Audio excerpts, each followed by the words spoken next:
Lecture du livre Heureux ceux qui d'Ellen G. White. La spiritualité de la loi. Va d'abord te réconcilier avec ton frère. L'amour de Dieu est plus qu'une simple négation. C'est un principe positif et actif, une source vive et jaillissante, toujours prête à venir en aide à autrui. Si l'amour du Christ demeure en nous, non seulement nos cœurs ne pourront plus abriter de haine envers nos semblables, mais nous chercherons, par tous les moyens, à leur témoigner de l'intérêt et de l'affection.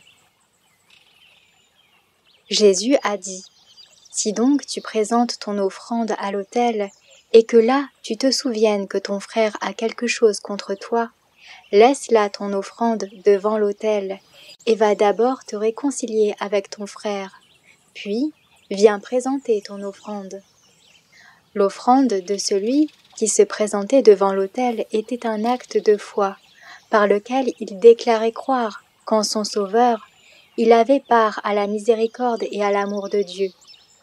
Mais exprimer sa foi en un amour divin qui pardonne, alors qu'on entretient en soi un esprit dur et implacable, ne serait qu'une comédie. Lorsqu'un soi-disant enfant de Dieu lèse un frère ou l'offense, il présente à ce frère le caractère de Dieu sous un faux aspect. Pour que l'harmonie règne entre Dieu et le pécheur, il faut que l'homme avoue et reconnaisse ses torts.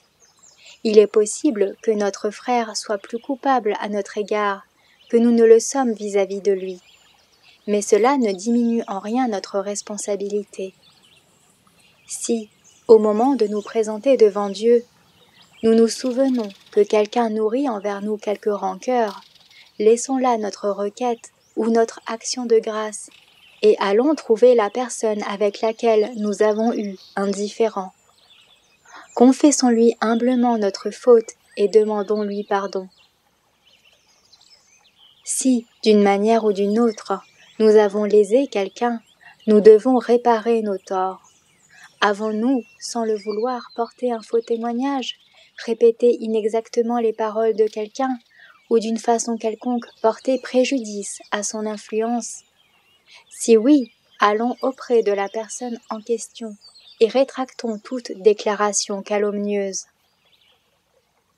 Combien de maux pourraient être évités si, lorsque des griefs surgissent entre frères, les intéressés en parlaient entre eux dans un esprit d'amour chrétien, au lieu de les exposer à droite et à gauche? Combien de ces racines d'amertume qui séparent tant de frères seraient arrachées et détruites? S'ils mettaient en pratique les enseignements de leur maître, les disciples du Christ pourraient vivre enfin étroitement unis. Retrouvez plus de lectures des ouvrages de l'Esprit de prophétie sur lerest.org.